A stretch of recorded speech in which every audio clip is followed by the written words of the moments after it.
Hello and welcome to WyzGyz Entertainment. This is your host Wyman.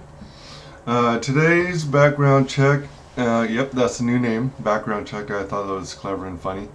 Um, I am putting together videos under the background check description that have to do with shedding some light on where I'm coming from, what I'm all about when it comes to certain brands, pop culture, entertainment, uh, so you can see how I got into it, how it interests me. So this background check episode has to do with Star Trek. Star Trek is something I actually used to watch when I was a kid. Sometimes I find it on, well, I watched a lot of television when I was a kid. I'm mostly an 80s kid. So that will give you a pretty clear understanding of the kind of stuff I watched on TV. Uh, at the same time, it might surprise you that I watched, other stuff. Besides the, well, hold on. Maybe I should save this for another video.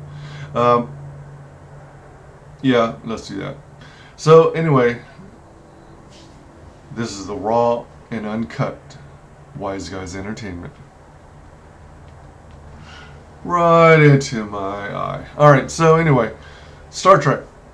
So I started watching it when I guess it was in syndication by then. In the early 80s, I was watching the original series.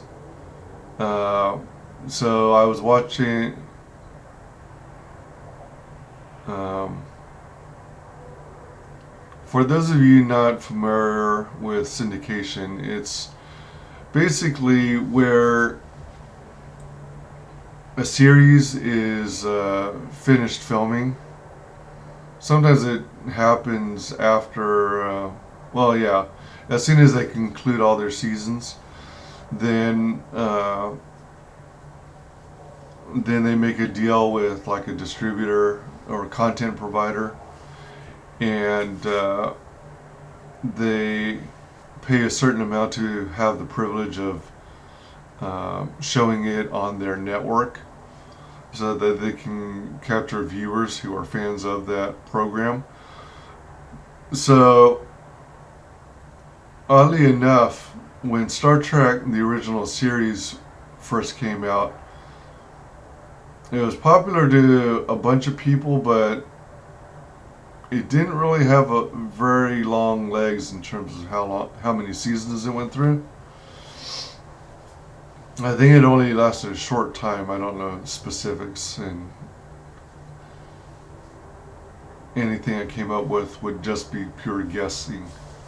But I guess in certain people's eyes, it wasn't really that popular, so they ended it. But it gained legs because there was like a dedicated fan base who was really into it. So it eventually became the franchise it is today.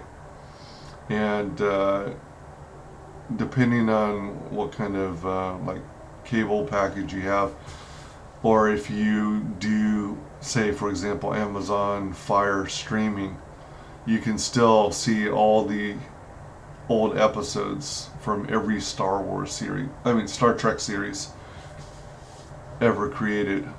Uh, but yeah, so you had the original series with Captain Kirk, Pike, Bones, Spock, uh, Chekhov, Sulu, and Scotty. Uh, and somewhere around there, I think it was after the series ended, the live action series ended on television, then they came out with an animated series. And to my understanding, the cast of the original live action series provided the voiceovers for most or all of the key characters. So there was an animated version of the Star Trek series. And then I guess after that was the Next Generation. They released the Next Generation. I was into that as well. Um, I kind of like Picard. Uh, I liked Is it Lieutenant Yar? Or was she an ensign? Well, I liked Yar. I think she was a lieutenant though. And then I liked, well, basically what it comes down to it is, I was digging the female characters. But I did like Picard. That was an interesting take on it. Instead of being like a swashbuckler like Captain Kirk, you had like a cerebral, uh, cultured person in Picard, who was more into negotiations than getting down and dirty in a straight-on fight. Uh, and I also liked Deanna Troi. See, the thing about um, Troy is, obviously I thought she was attractive, but uh, I guess, let's see, they called her an empath, right? Uh, she very much seemed almost like a psychologist, which I'm not a big fan of. Anyway, but then I guess Guinan later on became that role of like a counselor. But then, didn't Deanna Troi get the title of counselor? So she was Counselor Troi? Well, anyway, I guess she was like intended to be on the bridge to provide some kind of counter perspective and further input for Captain Picard and Number One, with played by Jonathan Frakes. So Number One, was the go-to guy for other suggestions, and then I guess Deanna Troi was there for like emotional support and to try and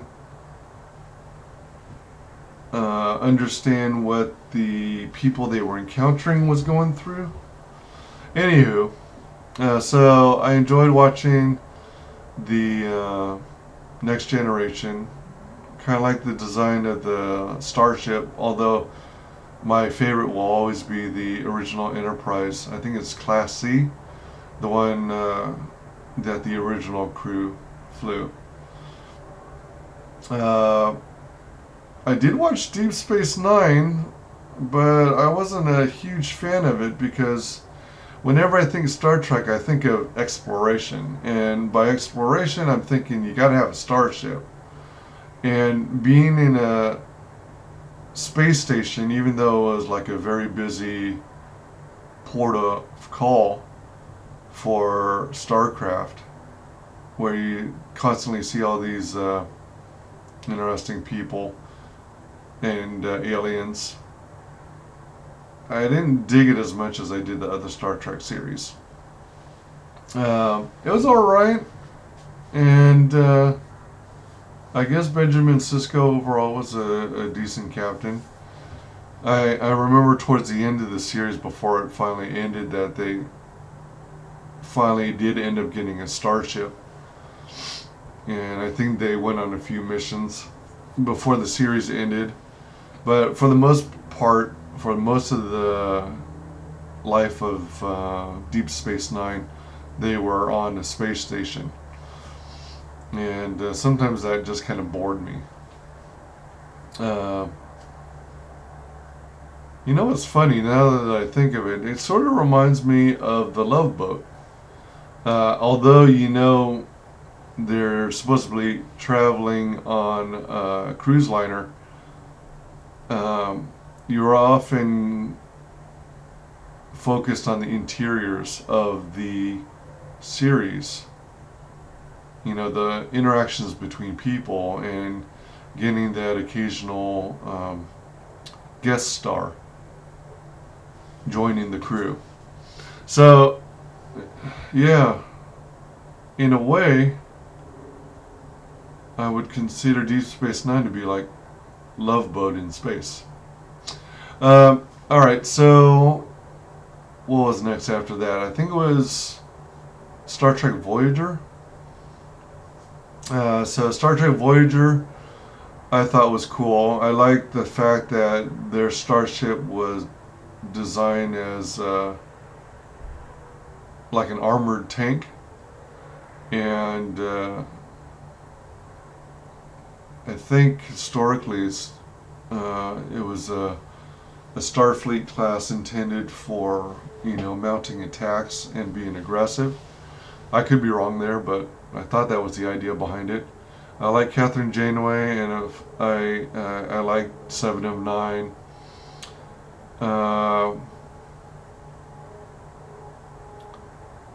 Man, I think I might have to create a separate video highlighting all the people I found annoying in the different Star Trek series. Oh man, oh man. Okay, yeah. That'll have to be another video. Alright, so what else is going on? After Star Trek Voyager ended, I think, didn't they come out with Enterprise after that?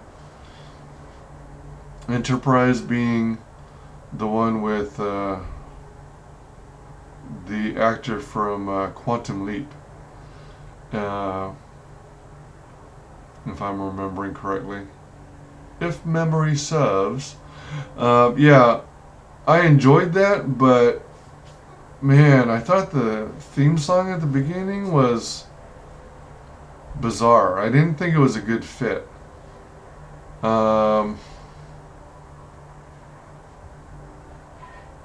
I kind of understand where they were coming from. It was like a prequel to the original series, and it was somewhere between the Earth advancing enough in the space age to develop starships before the invention of warp drive, or soon before the invention of warp drive. And yeah, overall I liked the series. I thought it was decent. It was cool. I wasn't necessarily thrilled with their version of the Enterprise, but I guess it was supposed to be considered the precursor to the Enterprise that Kirk and Spock were in. Then I guess the next thing series-wise would be Star Trek Discovery. Somewhere around or before they came out with Star Trek Discovery, I actually made a concerted effort to stop watching TV altogether. I was teed off at the fact that cable bills just got higher and higher, and you continuously get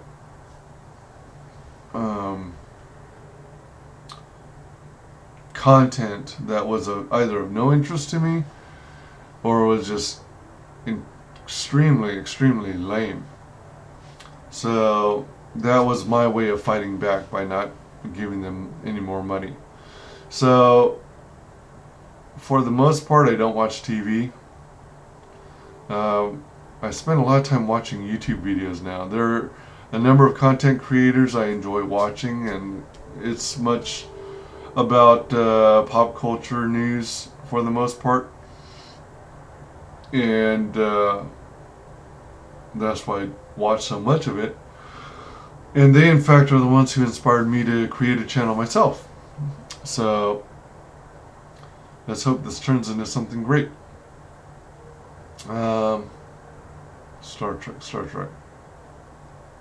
Interestingly enough, I never actively collected the Star Trek toys and action figures to